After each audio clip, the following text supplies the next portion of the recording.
हजारां कोलां भी हो सकता है मालिक ओदियां पार उतारा करवा देवे। बेपरवाह साईं मस्ताना जी महाराज दा अगर जिक्र करिए तो सारी धरती ब्रह्मंड सारी त्रिलोकियां दी धरती होवे वो भी थोड़ी पै जाती है। सारे समुद्रां च सारे पर्वतां नूं पा के मथ के शाही बनाई जावे, सारे बनस्पति के पेड़ पौधे होन उन्हां नूं कलमा बना लिया जान और हवा लाइट प्रकाश तो भी तेज गति नाल अगर कोई लिखण लगे तद भी सच्चे मुर्शिद कामिल साईं दी उपमा नहीं की जा सकती। बड़ा ही मुश्किल है, बड़ा ही मुश्किल है। सूरज नूं दीपक दिखाउण दी तरह है। फिर भी इसका मतलब ये नहीं कि असीं गाउंदे नहीं या गावांगे नहीं। कहण दा भाव रोम रोम भी अगर साडी जुबान हो जावे और असीं लिखते जाइए गाउंदे जाइए तद भी पूरा उस परम पिता परमात्मा सतगुर दा गुणगान नहीं गा सकते, पूरी तरह नाल उस दियां खुशियां हासिल नहीं कर सकते। क्योंकि आदमी ये सोचे कि मैं पूर्णता खुशियां हासिल कर लिया तो वही भुख ही मिट जाती है। इसलिए तुसी सेवा सिमरन करो। ये कदे ना सोचो कि रूहानियां दियां पूर्ण खुशियां तुसी हासिल कर लिया। सेवा सिमरन करते जाओगे भुख बढ़ती जाएगी। एक कवाली च आउंदा है, असी बोलिया कवाली बनाई नहीं, कि सोचा था प्यास बड़ी, सोचा था प्यास बुझी, ये तो और बढ़ा दी है, ये कैसी तड़फ सतगुर मेरे दिल को लगा दी है। कि हे रहबर, हे साईं, एक कैसी तड़फ ला दी। हे मेरे दाता, सोचा सी तुहाडे दर्श दीदार कीते बड़ा मजा आया, चलो प्यास खत्म हो गई, पर यह तो उल्टा होया, प्यास होर वध गई। उन्होंने बुझाउण लई जिन्ने भी गेड़े मारे, हर गेड़े दे नाल प्यास बुझदी रही और अगे नालों दुगनी होके वधदी भी रही और वधनी भी चाहिए। प्यास भुख परम पिता परमात्मा दे प्यार दी कदे मिटनी नहीं हो चाहिए। क्योंकि अगर ये प्यास ही मिट गई तो आदमी मुनकर हो जाएगा। प्यास बढ़ती जाती है और आदमी मालिक दी दया में रहमत दे काबिल बनता जाता है। ये प्यास इसी तरह बढ़ती जाए, ये प्यास अगे नालों दून सवाई बढ़े, ताकि उस मालिक दियां वो खुशियां वो अनमोल रहमतां नूं इंसान हासिल कर सके जिसनों देवी देवते भी तरसते हैं।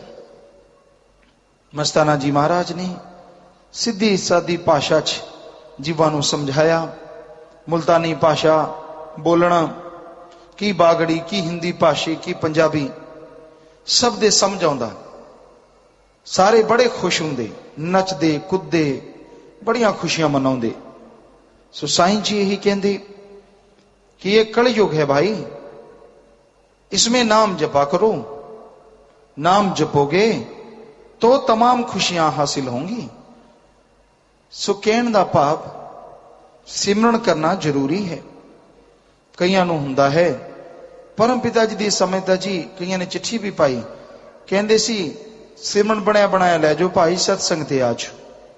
वो तो हुण भी कई गुणा मिल रहा है, क्योंकि उन्हां दे वचन सन कि दिन दुगनी रात चौगनी। वो तो यदा मतलब अगर उदों 100 गुणा मिलता सी, हुण 400-500 गुणा मिलता है। वो तो मिलना ही मिलना है। पर उन्हां दे पवित्र वचन कि आउण वाला समा माड़ा है, सो ये समा माड़ा है, इहदे विच तुसी चंगे बने रहो। समा माड़ा है, उहदा प्रभाव तुहाडे ते ना पवे, समा माड़ा तुहाडा कुछ ना बिगाड़ सके, इस दे लई सिमरन करना जरूरी है। वरना सत्संग विच आउण दा फल पहला मिलदा सी, हुण भी कई गुणा मिलदा है, सिमरन दा भी फल मिलदा है, पर वो तुहाडी आत्मा दे खाते च जमा हो रहा है। इस शरीर च जिउंदे जी अगर खुशियां हासिल करना चाहते हो तो सिमरन करो और सेवा करो, क्योंकि कीता गया सिमरन तुहाडे मन दे लगाम पावेगा।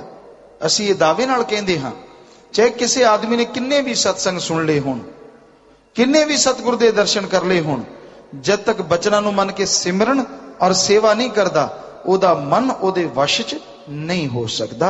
ये असी गारंटी दिंदे हां। की भरोसा किहड़े वचन मनण देवे किहड़े ना मनण देवे।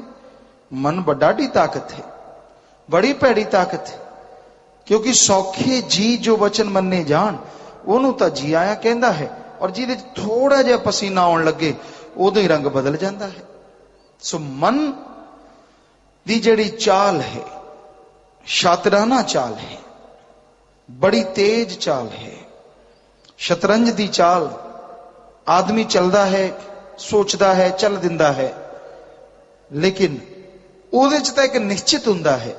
जाणकार खेडण वाले जानते हैं, घोड़ा 2.5 चलू जी, ये टेढ़ा चलू जी, या सीधा चलू जी, या एक कदम चलू जी, सारे खिडारी जानते हैं। पर मन का यह नहीं ना पता कदों टेढ़ा चलू तो कदों पुट्ठा चलू तो कदों सीधा चलू, कोई भरोसा नहीं। बड़े ही खतरनाक चाल है, बड़ी ही जबरदस्त चाल है। सो मन दियां चालां तो अगर बचना चाहते हो तो रब दा नाम जपना बहुत जरूरी है। अज घोर कलयुग दा समा है।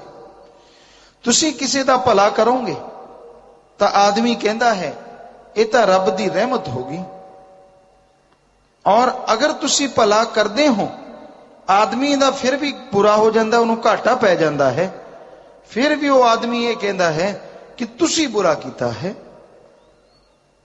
दद्दा दोष ना काहू दीजे, दोष कर्मा अपने, जो मैं किया सो मैं पाया, दोष ना दीजे अबर जना।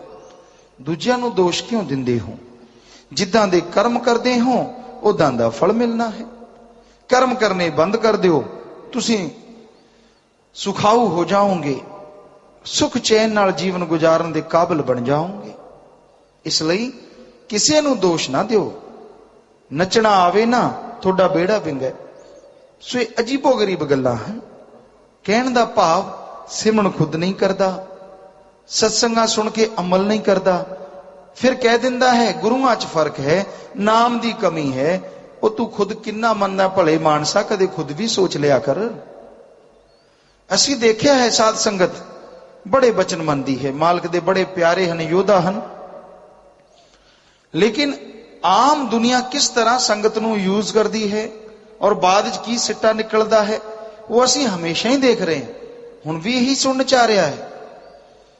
कोई भी वोटां दा जिक्र ले लो, किसी काम का जिक्र ले लो, अगर साध संगत किसी नू कहंदी बाई जी तेरे नाल है जित गया, तो पता की कहंदा है साडे विकास ने जिताया, और जे हार गया तो कहंदा नहीं संगत ने हराया। एडी उल्टी खोपड़ी हुई पई है। शायद अल्लाह ताला जरूर सिद्धि करेगा, क्योंकि उससे तो ही उम्मीद है, और कोई सिद्धि नहीं कर सकता। कदे भी शाबाशी नहीं मिलती। कोई भी कहने का भाव ये नहीं असी किसी पार्टी या किसी आदमी नू कह रहे हैं, पर यह सानू सुनने नू मिल रहा है हमेशा तो। साध संगत किसी दे नाल होवे चाहे ना होवे, जित्तिया तो विकास जिताउंदा है, हराउंदी है तो संगत हराउंदी। मां दे पुत्तां ने एक फार्मूला फिट कर रखा है, और जिदे नाल अज नहीं तो कल, कल नहीं तो भलके दुखी तो उन्होंने होना ही होना है, क्योंकि जो भगतां दा दिल दिखाउंदा है कदे चैन दी नींद नहीं सौ सकता। सो अजीबो गरीब फार्मूले हैं, अजीबो गरीब गल्लां हैं लोगों दियां। सो इस घोर कलयुग दे अंदर मस्ताना शाह परम पिता शास्त्र नाम जी महाराज ने जीवां नूं समझाया, जीवां नूं सिक्ख्या दित्ती कि तुसी रब दा नाम लिया करो, मालिक दी भगती करया करो। रीस करदे हो भोलिओ पहनण दी, खाण दी, पैसों दी, होर भी जिद्दां बच्चे कंपीटीशन करते हैं। रीस करनी है तो अल्लाह वाहिगुरू दे सिमरन करन दी करो, रीस करनी है तो सेवा करन दी करो, रीस करनी है तो मालिक नाल प्यार करन दी करो। जलो ना, ईर्ष्या ना करो, मचो ना, क्योंकि जेड़ा भी मच देंदा है बंदा उन्होंने नहीं खांदा। रोटी मच जे खाने हो तुसी, ते जे बंदा मचिया होवे उन्होंने मूंह केड़ा लाऊगा? पर यह जरूर है कि मचिया मुचिया विच ही तुरिया फिरदा है। पता सारिਆਂ ਨੂੰ लग जाता भी पूरा सड़िया होया है, जमा तड़का लग्या पिया, पर मां दे पुत है ही इदां दे तुरे फिरदे, विच ही उंगलां लाउंदे फिरदे लोकां नूं।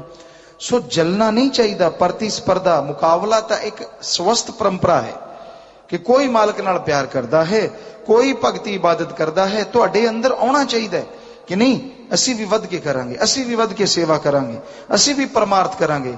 ਸਵਾਦ ਹੀ ਆ ਜੇ ਔਰ ਮਾਲਕ ਦੀਆਂ ਰਹਿਮਤਾਂ ਨਾਲ ਤੁਹਾਡੀਆਂ ਝੋਲੀਆਂ ਵੀ ਭਰ ਜਾਣ।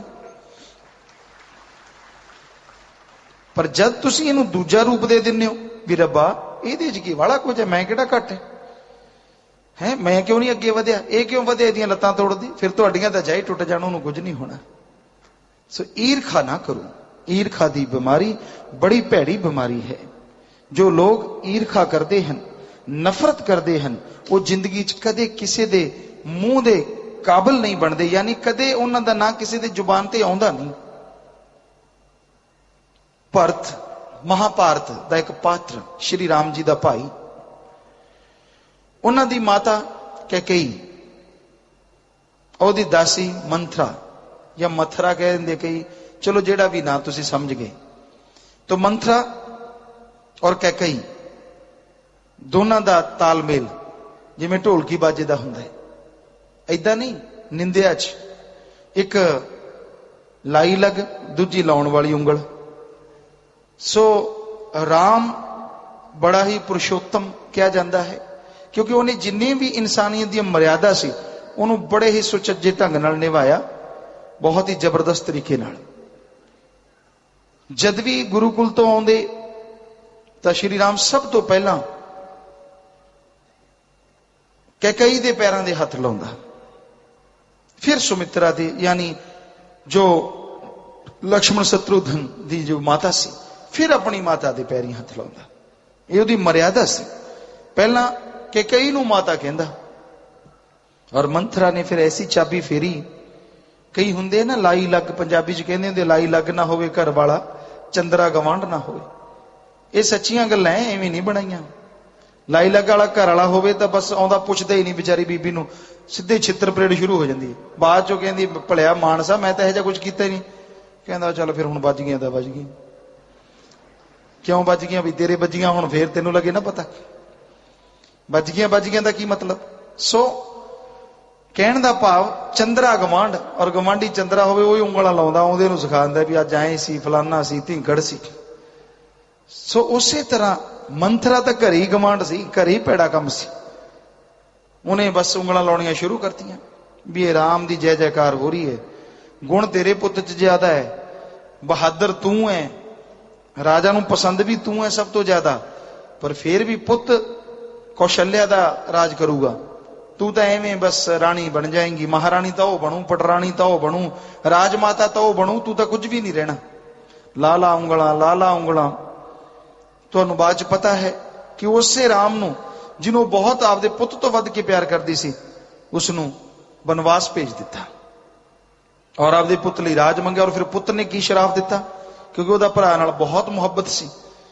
जब देखिया कि मेरी मां, कहंदा तू मेरी मां क्यों है, मैनूं ये नहीं समझ आ रही, तू मैनू जन्म दिता तो दिता क्यों, इदू तो बांझ चंगी, मैं किते अनाथ हुंदा किन्ना चंगा हुंदा।